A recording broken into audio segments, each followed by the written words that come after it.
Calaroga Shark Media. From Washington, D.C., where it's West Wing versus Curb Your Enthusiasm, this is Ballot. Hey, that's what you wrote. The script says Ballot and the union rules say I'm not allowed to ad-lib, so this is Ballot. Thanks, Kamabla. That's right. And Cheryl Hines, if you're listening, just remember, I'd never strap a dead whale to the roof of our car. Let's hit this. Hold on to your wallets because the Trump train is rolling into Grifter Station once again. That's right, our favorite crypto president is back with a new get-rich-quick scheme that would make even Bernie Madoff blush. Trump's latest brilliant idea? Selling digital trading cards featuring himself in various, let's call them interesting poses. Picture this. Trump dancing like your drunk uncle at a wedding, clutching bitcoins like they're his last McNugget, and probably posing as Superman's less fit cousin. All for the low price of just $99 per digital card. What a steal. But wait, there's more. If you act now and buy 15 of these pixelated masterpieces, you'll get a physical card with a piece of Trump's knockout suit from his debate with Biden. Because nothing says, I make good financial decisions, like spending $1,485 on a scrap of fabric that probably still smells like spray tan and desperation. And if you're really feeling flush with cash, or just really bad at math, for a mere $7,425, you can attend a gala dinner with the man himself. That's right. For the price of a decent used car, you can watch Trump eat ketchup-slathered steak and complain about the election. What a deal. Now, Trump claims people are calling him the crypto president. I'm not sure if that's because of his deep understanding of blockchain technology or because his presidency feels like it was all a bad trip. Either way, he's certainly crypto something. But hey, let's give credit where it's due. Trump has found a way to monetize literally everything, from his arrest mugshot to his court appearances. At this rate, I wouldn't be surprised if he starts selling Trump-branded prison jumpsuits. Look presidential even in the big house. So there you have it, folks. Another day, another Trump scheme. Remember, as the man himself would say, don't miss out on this piece of American history. Or as the rest of us might say, fool me once, shame on you. Fool me 15 times at $99 a pop, and I might need to reconsider my life choices. It looks like Trump is about to unlock his Truth Social piggy bank. And boy, is it a doozy. We're talking $2.3 billion worth of social media stock that's been sitting there, collecting dust and probably a few cobwebs. Now, you might think Trump's about to make it rain MAGA hats and gold-plated everything. But hold your horses, folks. It's not that simple. Turns out, selling off his Trump media stock is about as easy as getting a straight answer at a White House press briefing. See, if Trump tries to cash out, he risks tanking the stock faster than his approval ratings. It's like trying to pull a tablecloth off a table without disturbing the china. Except the china is made of his supporters' dreams, and the tablecloth is worth billions. And speaking of tanking, Trump Media's stock has already dropped 70% since March. That's a bigger nosedive than Trump's hair takes in a strong wind. Meanwhile, VP Kamala Harris is climbing in the polls faster than Trump climbs the stairs to his private jet. But here's the kicker. Trump Media made a whopping $837,000 in revenue last quarter. That's right, folks. They're valued at $4 billion, but pulling in less cash than a successful lemonade stand. Talk about alternative facts. And let's not forget about the exodus of Trump Media insiders.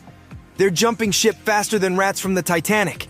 Even Devin Nunes, Trump's right-hand man and CEO, sold $632,000 worth of stock.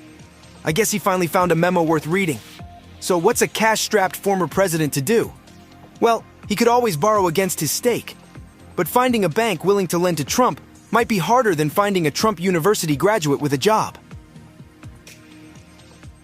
Apparently, Trump wants to make flag burning punishable by a year in jail. When told this might be unconstitutional, Trump said, and I quote, "We'll make it constitutional." Wow! Who knew changing the Constitution was as easy as changing your underwear? Although knowing Trump, both probably happen with about the same frequency. RFK Jr. claims he's been censored for 16 months, which is funny because I'm pretty sure I've heard more from him in that time than I've heard from my own mother. RFK praised Trump's stance on free speech, the war in Ukraine, and the war on children. I'm not sure what that last one means, but I'm pretty sure it's not a literal war. If it were, I'd bet on the children. Have you ever tried to reason with a toddler? It's like negotiating with a terrorist who's hopped up on sugar. Now, there's talk of Kennedy potentially joining Trump's administration, because nothing says drain the swamp, quite like hiring the guy who thinks the swamp is full of mind-controlling reptilians, right? And a Kennedy in politics. Whoa, that's crazier than the notion of my ex-girlfriend Norma texting me at 4 a.m., asking me if I am still hanging around with that skank Kate. Yes, Norma, I am, and she's not a skank. She's very nice. Please stop texting me. Comedian Tim Dillon figured out a way to make fun of Harris. Tim said, Kamala Harris is running on. I'm not even kidding, the word joy. Joy. Be happy. We're going to stop the food from being expensive, fatty. You're going to be able to eat for less. That's what Kamala's platform is. She wants to put price controls on the food. Her platform right now, the only policy we know about is essentially a sign in a Vegas restaurant.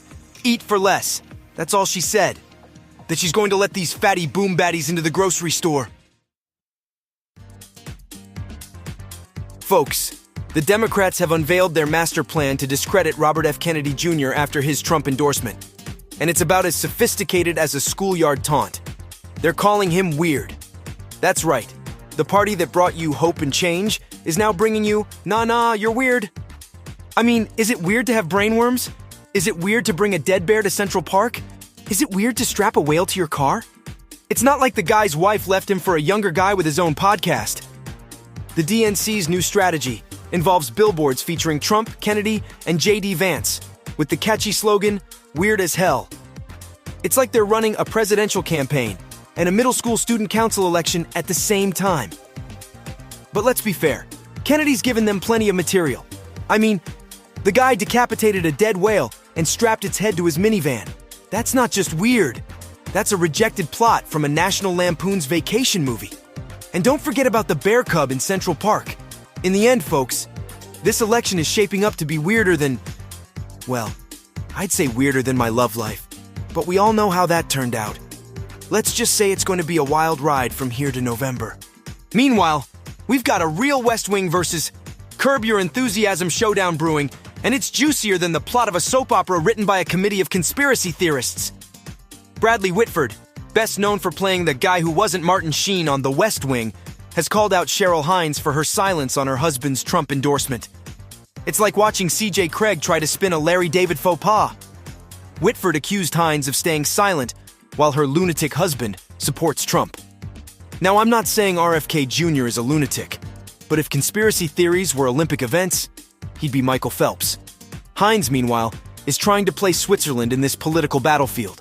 She's praising her husband's campaign team like they just cured cancer instead of endorsing the guy who thinks he can nuke hurricanes. It's a balancing act so delicate it makes tightrope walking look like a leisurely stroll. And let's not forget the Kennedy family drama. Bobby's siblings are treating his Trump endorsement like he showed up to Thanksgiving dinner in a MAGA hat. They're basically saying, we wanted JFK, but we got JFK, just forgotten Kennedy. My advice to Cheryl Hines?